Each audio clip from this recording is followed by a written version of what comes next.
Let's speak to our correspondent now in Brussels, Rosie Birchard. Rosie, thank you for joining us. So, there were fears that war would break out, that Russia would invade and all hell would break loose. Right now, Russia has moved in. This has been called a soft invasion by some, but no war, different responses from around the world. What is the EU saying tonight?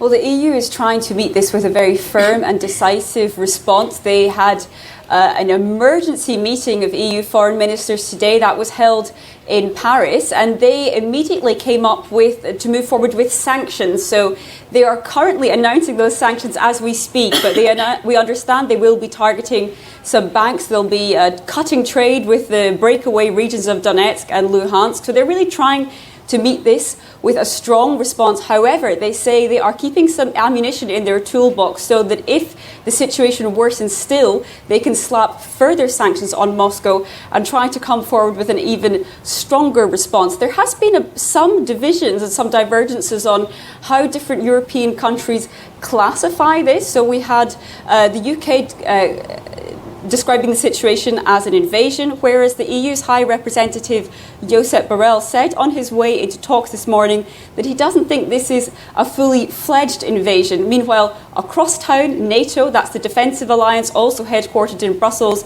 we heard the Secretary General Jens Stoltenberg say that he reminded us that Ukraine has in fact already been invaded years ago, and that this simply represents a further invasion. So quite a dire turn of events that's been taken very seriously here in Brussels. Any reaction coming through from Moscow? Well, this is something they're certainly waiting to hear more from here in Brussels. I think they're certainly focused now on trying to send a message to Moscow. We've just heard from the NATO Secretary General Jens Stoltenberg. He just finished speaking to press, and he said that Moscow's move really represents a flagrant violation of international law and one which has dire consequences for European security. The big question now, really, they're looking to Moscow to see whether those Russian boots on the ground will move past these breakaway regions, which would, of course, represent a much bigger incursion and would most likely trigger a much stronger Western response. What's interesting is that we see these different Western powers presenting themselves, or what they say is that they are more united than ever before. They're really trying to present a united front to Russia and show that they are meeting this with a very strong response. We heard today on several occasions here in Brussels reiterations of support to Ukraine's territorial integrity, which NATO and the EU both say now has been compromised. So we have these groupings, NATO, the EU, also individual countries involved in the diplomacy, especially France. The President Emmanuel Macron speaking about a possible talk and getting on the phone with the different leaders. Are there still hopes for a diplomatic solution here?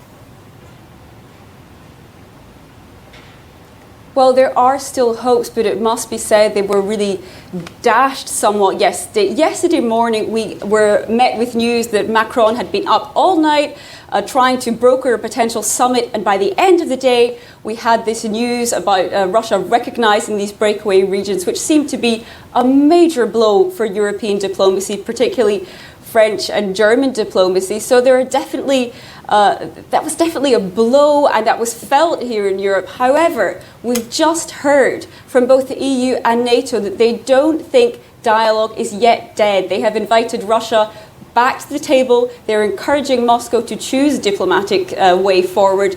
And of course, let's see how that goes from here. But it must be said, those hopes have been significantly lessened by this shock announcement out of Moscow yesterday, and it's unclear to see where this will land and how these talks could be approached moving forward. But the invitation has been reiterated, and it seems that that diplomatic track, despite these really flaming tensions, may not yet have run dry.